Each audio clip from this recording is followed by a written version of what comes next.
Hi, Dinah here.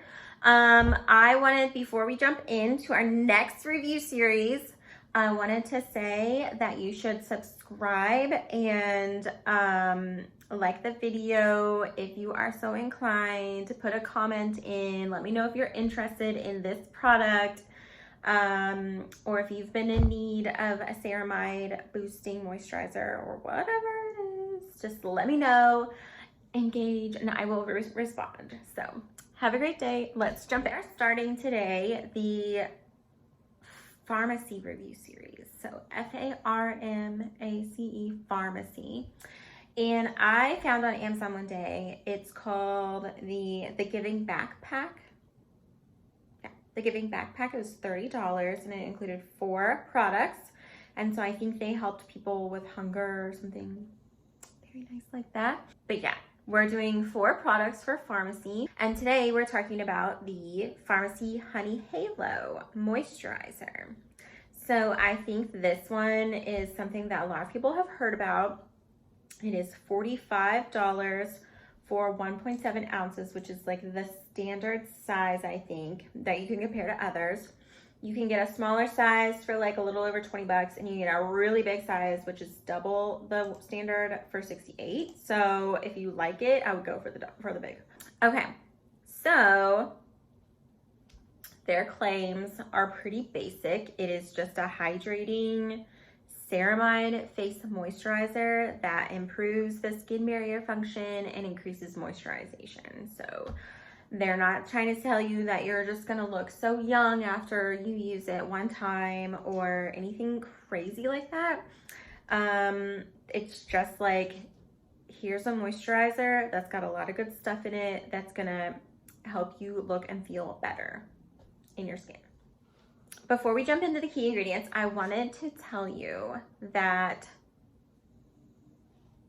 I don't know why brands do it, but Farmacy does it pretty well, where they're like, okay, here's this like honey.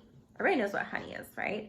But also, here's this thing called propolis, if that's how you pronounce it. And then it'll be like, oh, here's this little plant extract. Everybody's heard of this plant. And then it'll be like osmolytes. So it's fancy. I don't know. You could just say what it is in normal human speak, not in fancy speak, but whatever. Okay, so it's got buckwheat honey as the first key ingredient listed with propolis and royal jelly blend.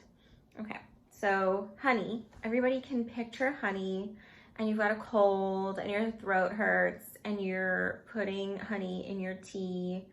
It's so soothing and anti-inflammatory, and you're gonna feel a little better after you drink this tea with some honey in it, right? So honey, anti-inflammatory, very soothing on face. Propolis comes from bees as well, and it's known to heal wounds and fight infections, so that's very nice. Royal jelly blend also comes from bees. It is supposed to increase collagen production, promote wound healing, and fight inflammation. So very like soothing, calming, anti-inflammatory. If you've got a cut on your face, it's gonna help with that. If you've got some irritation, it's gonna help with that. It's gonna help heal your skin. So that's really, really nice. The second key ingredient on the list is fig fruit extract and osmolytes, that big word, right? And so all it is, osmolytes are just emollients basically. So fig fruit extract and osmolytes, just gonna pull in water and soothe out the gaps in your skin, just like an emollient would. Pulls water in, fills in the cracks. Let's use big words that everybody has to, they go, ooh, it's fancy, I've gotta buy it. Then next is a potent ceramide blend. So skin barrier boosting right there. Shea butter and vitamin E, which locks in all the moisture, puts the layer. It's an occlusive, puts a layer on top so nothing can get out. It all gotta stay in. Okay, other ingredients in here are just, I wanted to point out that glycerin is the number 2 ingredient, is also pulling water in and is doing probably more so than the fig, but we'll see. And then panthenol, which is also wound healing, very calming to your skin. Magnificent ingredient in my opinion. So from an ingredient list standpoint, if I had never tried it, I'll be like, this, yes, go buy that. If you are having skin barrier issues, or if you enjoy a night cream that supports a skin barrier because you use aggressive ingredients like glycolic acid or a strong retinoid, so you can like combat any of the things that might happen with those, then buy it, yes, because it's really not too terribly overpriced in my opinion. It's like under 50, which I was pretty surprised about when I looked at, because I bought this and 3 other things for $30, and then I was like, this has got to be like 70 or something, and it was 45, so it was pretty solid, right?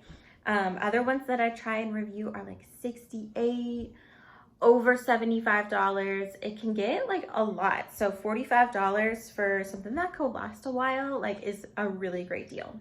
So here's my review. It smells and looks like it belongs on your face. That's what I wrote down when I was like, how do I really feel about it? That's the sentence that I said. It smells and looks like it belongs on your face. Like, look at that, and look how much I've used. Just belongs on your face, right? Just belongs there. When I got this and I started to try it out, I was like, out of all the rest of my night cream, like any other night cream that I had been using, I was out. I had used it all. And so sometimes if I'm out of something and I've only got one option and I don't like it, I'm like, oh, I've got to run to the store and get something else. But with this, I was like, had absolutely no reason to rush out and buy something else that worked better for my routine.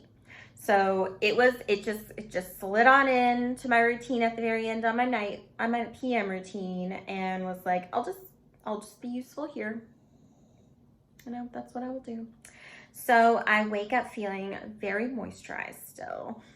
Sometimes if it's not, like if a night cream I use that's not kind of enough with ingredients that like I use a really strong retinoid, and so I'm tricking my face into thinking that it's dry.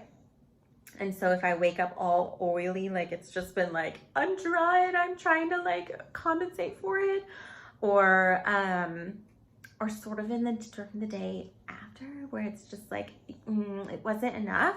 This didn't do any of that. This was like, I would wake up the next day still very, very moisturized, but then because it has emollients and occlusives in it, which is something that my oily skin, it can only tolerate so much of, it didn't break me out at all. And then they say it's for dry skin, maybe a little normal skin, but I'm an oily skin person and I really enjoyed using it.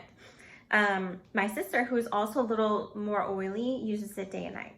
So I like using it at night. I think it's a little too thick during the day with the serums and the sprays and the eye cream and the moisturizer and the sunscreen. It's a little too much for me during the day. It's a little too thick. It feels like it's suffocating a little bit, but at night it's just like, bring it on, let's go. This is me laying down.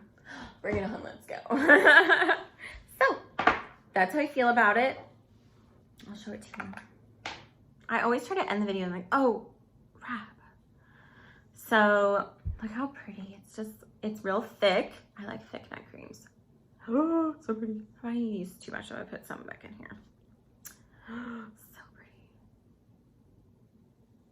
And it just smells like natural. You know what I'm saying? Like it's just, poor little bees, we've been taking your stuff, but it just feels not overpowering. It dries quickly. It feels very nice.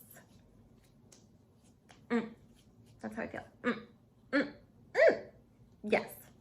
Now, in comparison to, let's say, the only other night cream that's ceramides that I've used is the Sunday Riley Ice. And I'd say it's comparable. The Sunday Riley Ice has a little bit different ingredients. It's not so like honey and anti-inflammatory. It's really ceramide focused, whereas ceramide's like a little bit further down on the ingredient list here, and it's more like, here's some glycerin, here's shea butter, here's some honey, here's some panthenol, and then you find the ceramide. So it's a little bit further down. So if you've got a broken skin barrier, I would more focus on that one. It's $68, but this one's like, if you've just got a little irritation or just not very much at all, and you really would like all that naturalness to it, then yeah, pick this one. It is cruelty free, even though it takes it all from the bees. So it's not vegan, but yeah, I love it. I really want to keep it in my night cream. I really love night creams that don't have like this big agenda, and they're really just there to support you. I think the agenda should stick towards your serums. So like a vitamin C, a retinoid, you know, et cetera, those should stay in your serums, and your moisturizer should really support you in your skin goals and achievements. So yes, that's how I feel. Have a great day, and I'll see you next time.